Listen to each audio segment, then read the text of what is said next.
आइए आइए भैया, अच्छी अच्छी चिड़िया ले जाइए।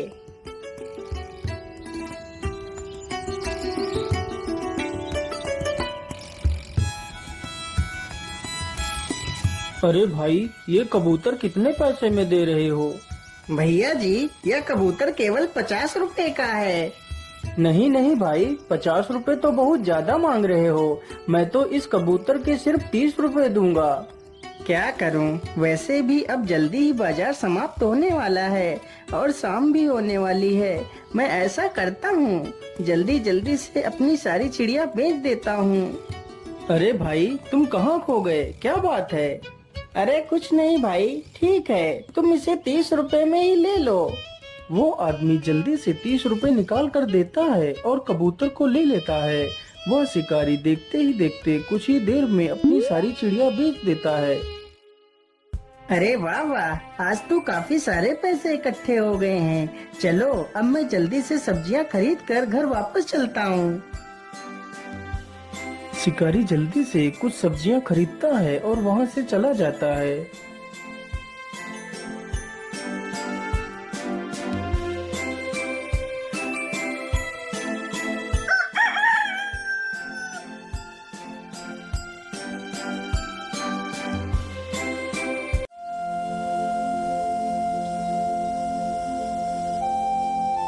अजी, सुबह हो गई है और कितना सोओगे आप? क्या आज आप शिकार पर नहीं जाओगे?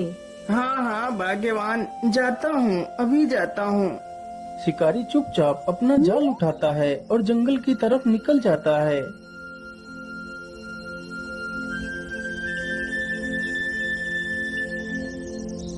शिकारी चलते चलते जंगल में काफी दूर निकल जाता है।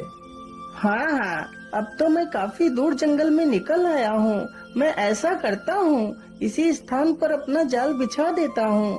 यहाँ पर जरूर मुझे ढेर सारी चिड़िया मिलेंगी। इतना सोचकर शिकारी अपना जाल उसी स्थान पर बिछा देता है और पास में ही एक पेड़ के नीचे जाकर बैठ जाता है और सो जाता है। उसे सोते सोते काफी समय गुजर जाता है, तभी उसकी आंखें खुल जाती हैं।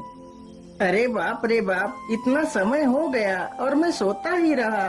चलो जल्दी से मैं अपना जाल देखता हूँ, आखिर कितनी चिड़िया मेरे जाल में फंसी हैं। इतना सोचकर शिकारी अपने जाल के पास जाता है तो देखता है उसके जाल में एक भी चिड़िया नहीं फंसी है। अरे ये क्या हुआ, मेरे जाल में तो एक भी चिड़िया नहीं फंसी है। आखिर ऐसा कैसे हो सकता है?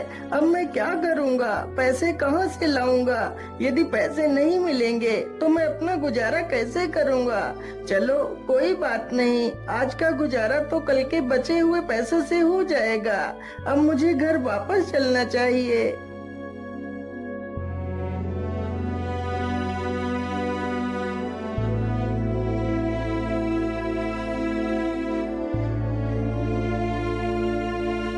अगली ही सुबह शिकारी जल्दी उठ जाता है और जाल लेकर जंगल की तरफ निकल जाता है। क्या करूं, कल तो मुझे खाली हाथ ही घर लौटना पड़ा था, लेकिन आज मुझे कुछ भी करके चिड़िया तो पकड़नी ही पड़ेंगी। लेकिन आज मैं ऐसा करता हूं, आज अपने जाल को किसी नए स्थान पर लगाता हूं। ये सब कुछ सोचते हुए शिकारी जंगल में एक नए स्थान पर पहुंचता है। हाँ हाँ, यही स्थान ठीक रहेगा। मैं यहीं पर अपना जाल बिछा देता हूँ। इतना सोचकर शिकारी फिर से अपना जाल बिछा देता है और पेड़ के नीचे जाकर बैठ जाता है। अरे नहीं नहीं, मैं इस बार नहीं सोऊंगा। इस बार मैं अपने जाल पर नजर रखूंगा, आखिर मेरे जाल में चिड़िया क्यों नहीं फंस रही हैं। तभी देखते ही देखते कुछ ही देर में उसके जाल में कई सारी चिड़िया आकर फंस जाती हैं। तभी एक लोमड़ी उसके जाल के पास आती है और जाल को पकड़कर खींच लेती है, जिससे जाल में फंसे सारे कबूतर फर से उड़ जाते हैं। दुष्ट लोमड़ी, ये तूने क्या कर दिया? मेरे सारे पंछियों को तूने छुड़ा दिया। मैं तुझे जिंदा नहीं छोड़ूंगा। शिकारी जल्दी से एक डंडा उठाकर लोमड़ी की तरफ दौड़ता है। लोमड़ी तुरंत वहां से भाग खड़ी होती है। बेचारा शिकारी उसका पीछा करते करते काफी दूर निकल जाता है। लोमड़ी देखते ही देखते जंगल में एक झाड़ी में घुस जाती है। ओह, अरे बाप रे बाप, इसके पीछे भागते भागते तो मेरी सांस ही फूल गई, लेकिन लोमड़ी तो हाथ नहीं लगी। जिस पेड़ के नीचे शिकारी खड़ा था उसी पेड़ पर एक पक्षी रहता था। तभी उस पक्षी ने अपना मल त्यागा तो वह मल सीधा उसी शिकारी के ऊपर जा गिरा। अरे राम राम राम, मैं तो वैसे इतना परेशान हूँ, ऊपर से इस पक्षी ने मेरे ऊपर ही मल कर दिया। छी छी। तभी शिकारी अपने हाथों से ही उस मल को साफ करने लगता है। अरे ये क्या, ये मल तो सोने की तरह चमक रहा है, कहीं यह सोना ही तो नहीं? अरे हाँ, यह तो सोना ही है। इस पेड़ के नीचे तो कितना सारा सोना पड़ा है, इतने सोने में तो मेरा पूरा जीवन सुखमय कट जाएगा। लेकिन इतना सारा सोना आखिर किस पक्षी ने किया है? जरा मैं इस पक्षी को देख लेता हूँ। शिकारी तुरंत ही पेड़ से दूर हटकर देखता है तो एक सुंदर सा सफेद रंग का पक्षी पेड़ पर बैठा है। अरे वाह, यह पक्षी तो दिखने में कितना आकर्षक है। जितना ही यह दिखने में आकर्षक है, उतना ही ज्यादा यह काम का भी है। काश मैं इस पक्षी को पकड़ पाता तो मेरे पास इतना सारा सोना हो जाता कि मैं अपने पूरे राज्य में सबसे अमीर व्यक्ति बन जाता। इतना सोचकर शिकारी के मन में लालच आ जाता है और शिकारी जल्दी से उस सारे मल को इकट्ठा कर एक पोटली में बांध लेता है। मैं ऐसा करता हूँ, कल सुबह आकर अपना जाल इसी पेड़ के नीचे बिछा दूंगा और इस पक्षी को पकड़ लूंगा। इतना सोचकर शिकारी जल्दी से पोटली लेकर अपने जाल के पास जाता है और जाल लेकर अपने घर की ओर वापस चला जाता है।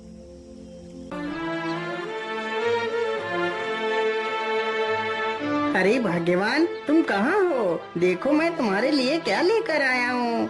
अरे आप इतना शोर क्यों मचा रहे हो? आखिर ऐसा क्या लेकर आए हो आप? तभी शिकारी उस पोटली को खोल देता है। उसकी पत्नी पोटली में इतना सारा सोना देखकर हैरान रह जाती है। अरे इतना सारा सोना, लेकिन इतना सारा सोना तुम्हें कहाँ से मिला? फिर शिकारी अपनी पत्नी को सारी कहानी सुनाता है। भाग्यवान, यदि वह पक्षी हमारे हाथ लग गया तो हमारी सारी गरीबी चुटकियों में ही खत्म हो जाएगी और हमें पूरे जीवन कोई काम नहीं करना पड़ेगा। हमारी आने वाली पुश्तें राज करेंगी, राज। हाँ हाँ, लेकिन इस पक्षी को तुम पकड़ोगे कैसे? अरे भाग्यवान, एक शिकारी से तुम सवाल कर रही हो कि मैं उसे पकड़ूंगा कैसे? अरे जैसे मैं बाकी पक्षियों को पकड़ता हूँ, वैसे ही उसे भी जाल बिछाकर ही पकड़ूंगा।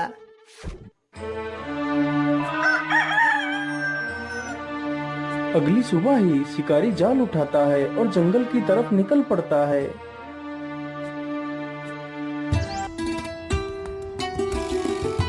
शिकारी चलते चलते उसी पेड़ के पास पहुंच जाता है जिस पेड़ पर वह पक्षी रहता था। चलो जल्दी से मैं अपना जाल बिछा देता हूँ और दूर झाड़ियों में जाकर छिप जाता हूँ। शिकारी जल्दी से अपना जाल पेड़ के नीचे बिछा देता है और दूर जाकर झाड़ियों में छिप जाता है। अरे ये क्या, आज तो मेरे पेड़ के नीचे इतने सारे अनाज के दाने बिखरे हुए पड़े हैं। मैं ऐसा करता हूँ, आज मैं इन्हीं दानों को खाकर अपनी भूख को शांत कर लेता हूँ। इतना सोचकर बेचारा पक्षी पेड़ के नीचे बिखरे दानों के पास जाता है। तभी वह उसी जाल में फंस जाता है। उधर घात लगाकर बैठा शिकारी जैसे ही देखता है कि पक्षी जाल में फंस गया है, तभी वह जल्दी से जाता है और पक्षी को पकड़ लेता है और उसे अपने घर ले जाता है।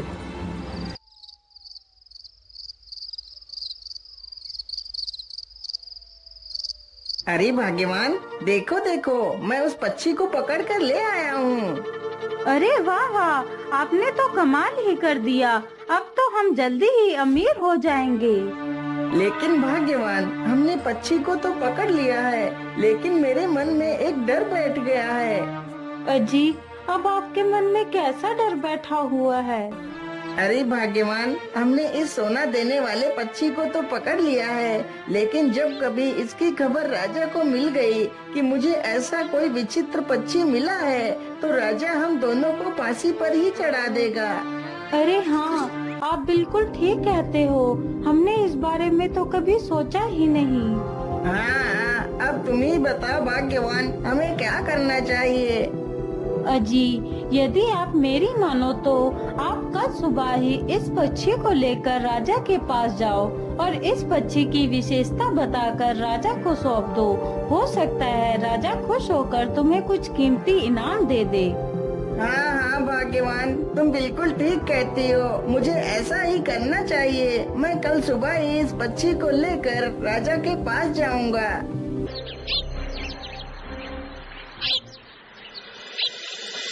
अगले ही दिन शिकारी उस पक्षी का पिंजरा उठाता है और उसे राजा के महल में लेकर पहुंच जाता है।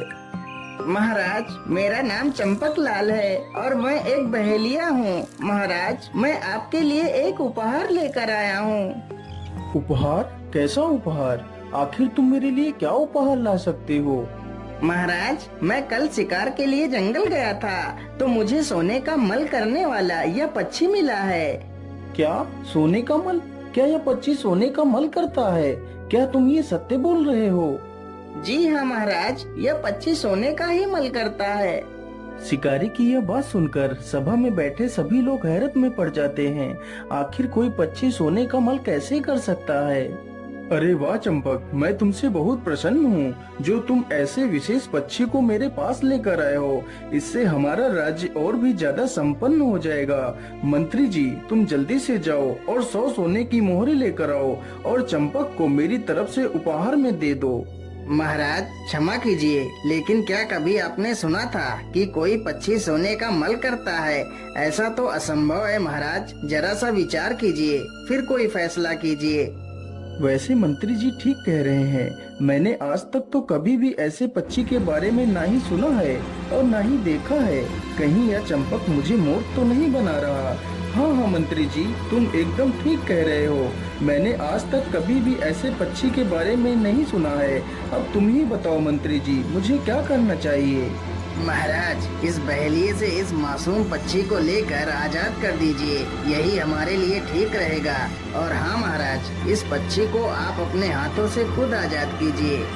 मंत्री की यह बात सुनकर राजा मंत्री की बात से सहमत होकर उस पक्षी को आजाद कर देता है। पक्षी जैसे ही आसमान में उड़ता है तो वो फिर से अपना मल राजा के ऊपर ही कर देता है। तभी राजा देखता है कि उस पक्षी ने वास्तव में सोने का मल किया है। अरे, यह तो सचमुच का सोना ही है। मंत्री जी, ये तुमने क्या करवा दिया?